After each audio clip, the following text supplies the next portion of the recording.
What up, y'all? It's T-Tar, and is Pokemon Legends ZA actually in the future? This is an ongoing fun idea people always had, right? The first Legends game was in the past. How cool would it be if the next one, in Unova, as people thought at the time, was in the future? And we were all kind of thinking this initially during the direct when they were showing the wireframe stuff, but it reset our brains back to the past when they ended up showing hard paper blueprints as some kind of plan for Lumio City as the big reveal that we're going back to Kalos. But I was rewatching the trailer and stuff seems weird when you look at it again. Obviously, the first factor still remains, which is the whole wireframe 3D look. If it's a Pokemon game like Legends Arceus was, something like this has no place there. Even if this game takes place like 50 years ago, it still doesn't have a place there. It would have to take place in like the modern day for something like that to make sense at the earliest moment. Let me show you what's weird, right? When you go to the very end of the trailer, what they end off showing you is Lumio City Urban Redevelopment Plan. This is such an obvious thing that I imagine someone else has talked about this. You see, Urban Redevelopment Plan for Lumio City. First off, Lumio City already sounds pretty modern. It's not like Lumio's town, Lumio's village, like we had Jubilife Village that after it got urbanized turned into Jubilife City, where now it has a GTS, it has all sorts of giant buildings. Lumio City is written here off the bat, which means Lumio City already exists. And then it says Urban Redevelopment Plan, as if there already is a Lumio City and something catastrophic happens that messes it up, and these blueprints are rebuilding Lumio City. So what these hard papers are just the classic way confidential documents are shown, regardless of the time period. And then the wireframe starts to make sense, right? We know what Lumio City looks like. We're just trying to rebuild it. This is exactly the same Lumio City. So now we're gonna talk about this idea. Could there really be a Pokemon game, a Pokemon Legends game that takes place in the future? And this is not like the Paradox Pokemon. You know how the future paradoxes? Game Freak kind of did this cop-out thing where they made it very possible that they're actually from the future of an alternate timeline, so that our own timeline is pretty fresh. And the main reason it seemed like Game Freak was doing this is so that they could future-proof their series, right? They don't want to make these things that have to happen in the future and did happen in the past that they have to always stick to, right? So since the Jigglypuff, for example, Screamtail, might be Jigglypuff from a different timeline's past, now they don't have to be scared of breaking that continuity. They've pretty much rid themselves of having to give any second look at all the Paradox Pokemon by saying they're not even from our timeline. But something like this would sound more like it's in our timeline. So Legends Arceus takes place 150 years ago.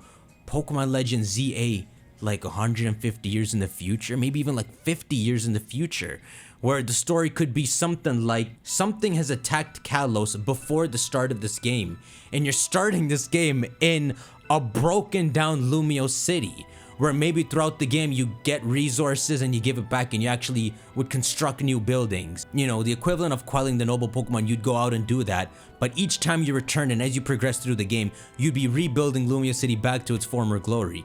But the story would sound like something attacked Kalos at the start, and the logo says Pokemon Legends ZA, right? It could be an incident so bad that Zygarde actually came out and is maybe hunting down the cause of this incident before the start of the game. Even in Pokemon Legends Arceus, the title Pokemon Arceus, you meet at the very start, right? So you could be playing as a character that meets Zygarde very early on, while Zygarde's looking for this dangerous Pokemon that attacked Kalos, destroyed Lumio City, all this.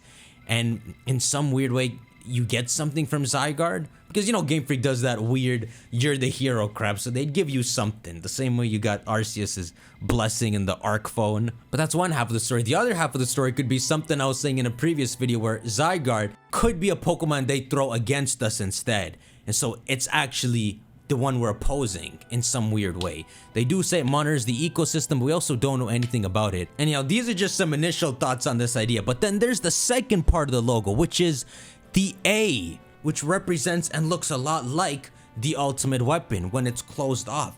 So maybe what really happened in this game is many years, 100 years or something after events of Pokemon X and Y, someone launches the ultimate weapon.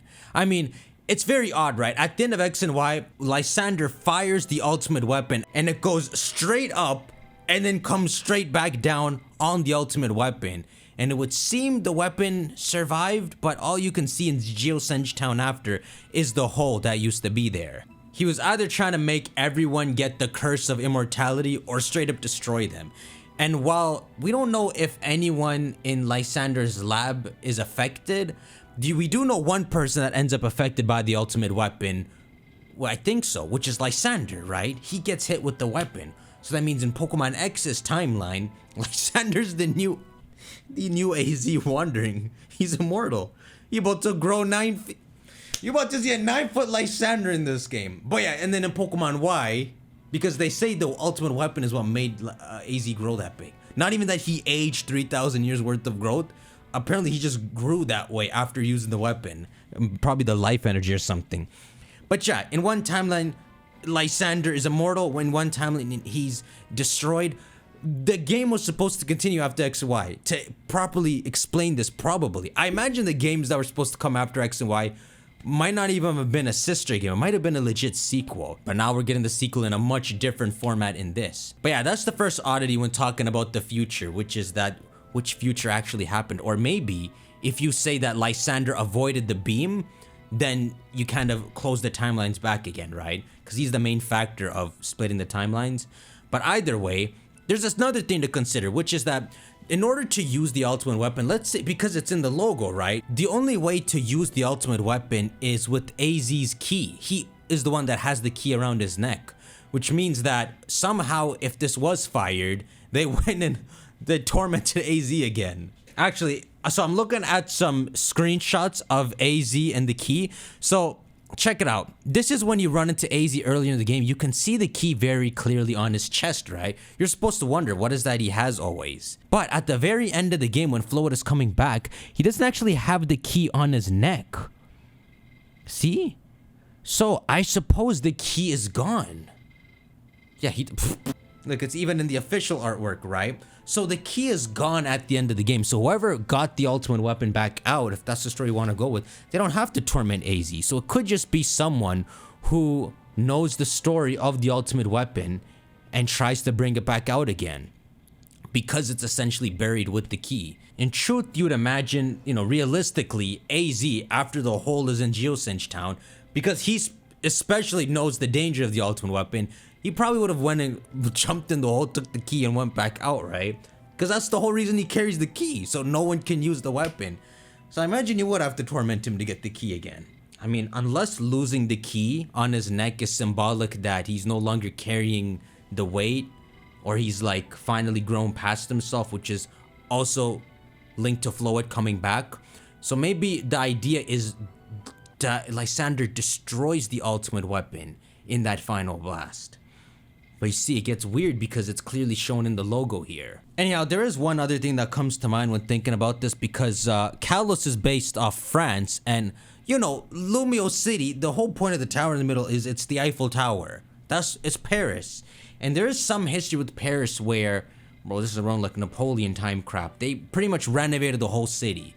And so, because Game Freak's having fun with trying to paint a picture of Kalos' past, this is something that did legitimately happen in the past, though it seemed like something where they were just renovating the whole city, breaking down old buildings and all. So it wasn't something as catastrophic if you look at it that way. So that would mean we have a normal, simple Lumio City with not many buildings around, and this development plan is to transform it into this crazy blueprint of having a whole intricate capital city like this. Maybe at first, because we do have the whole 5 plaza system, maybe it was just 5 buildings, or 6 with counting one in the center, and that's what Lumio City originally was. So that could also work for why it was Lumio City before it was redeveloped. There was one more time Paris had a lot of damage done to it, which would be like around 70 years ago, so this is like World War II time.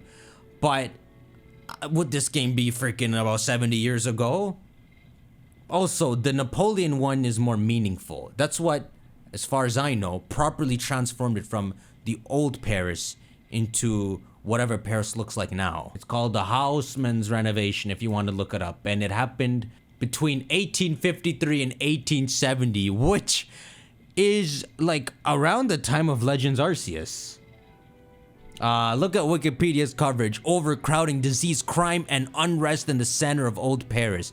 Yeah, so it was a very overcrowded city. He wanted to make it something much better. And so it makes sense, right? You can fit it into a past context, this whole Legends ZA thing. But this is where the idea comes in, where Game Freak would know that it fits into history to look at in the past.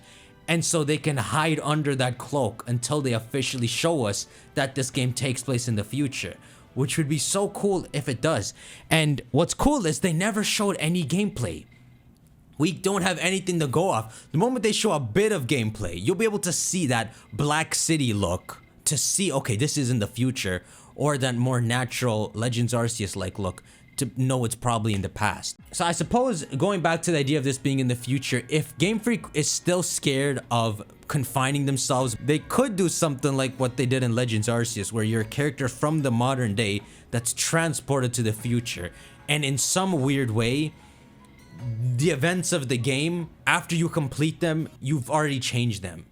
So the whole story of Legends ZA happens in a future that was already fixed, if that makes sense. That way they can get away with anything they want again. And so any futuristic variants you would have the same conundrum as what we had with the Arceus variants, which is, are they extinct? Do they no longer exist? The same thing would happen, because by changing the history, they no longer exist. It's the same thing as being extinct. So, you know, just to get your brain going, maybe this whole Ultimate Weapon stuff happened like 50 years before when Legends ZA takes place in the future.